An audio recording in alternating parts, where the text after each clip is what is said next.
तिगाड़ा काम बिगाड़ा।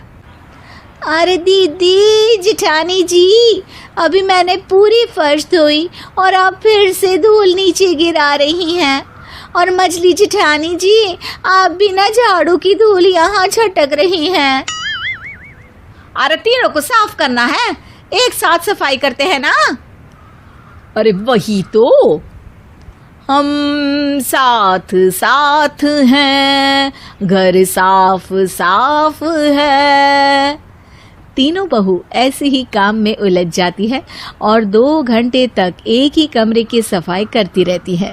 बहुत देर से अपनी बहुओं को ना देखने के कारण सास ऊपर कमरे में उन्हें देखने जाती है, लेकिन कमरे में घुसती ही वो गीली फर्श पर फिसलने के कारण नीचे गिर जाती है।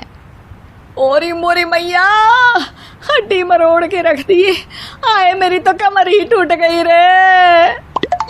तीनों बहुएं सास को उठाती हैं और बिस्तर पर सुला देती है।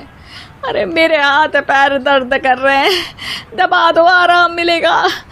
हाँ जी माँ जी। अरे जी माँ जी, जी माँ जी। और तीनों बहुएं एक साथ सास के हाथ को दबाना शुरू कर देती हैं।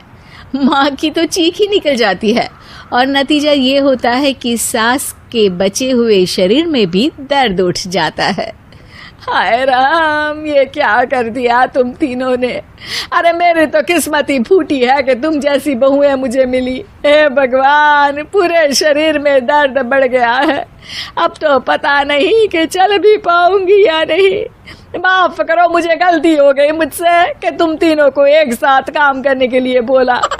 सोचा था तीनों मिलके अच्छे से काम करेगी, लेकिन बड़े बुजुर्ग सही कहते थे कि 3 तिगाड़ा काम बिगाड़ा। तुम लोगों ने ये बात ना आज साबित करके दिखा दी। तुम तीनों को तो समझाना यानी मानो भैंस के आगे भी न बजाना है। तुम्हें अकेले अकेले काम करना है ना, तो अब से तुम अकेले ही अपना अपना काम करो। तीनों बहुएं वहां से जाने लगती है। अरे कहाँ जा रही हो? आप ही ने तो कहा कि अपना अपना काम करो, तो मुझे मुल्तानी मिट्टी लगानी है। अरे मुझे भी तो नेल पॉलिश लगानी है, मुझे ना मेहंदी लगानी है। सास अपना सर पीट लेती है और कहती है, अरे मुझे भी लगाना है कुछ। क्या माँ जी? क्या माँ जी? क्या माँ जी? तुम्हारे घर वालों को फोन तुम्हारी हरकतें बताने के लिए।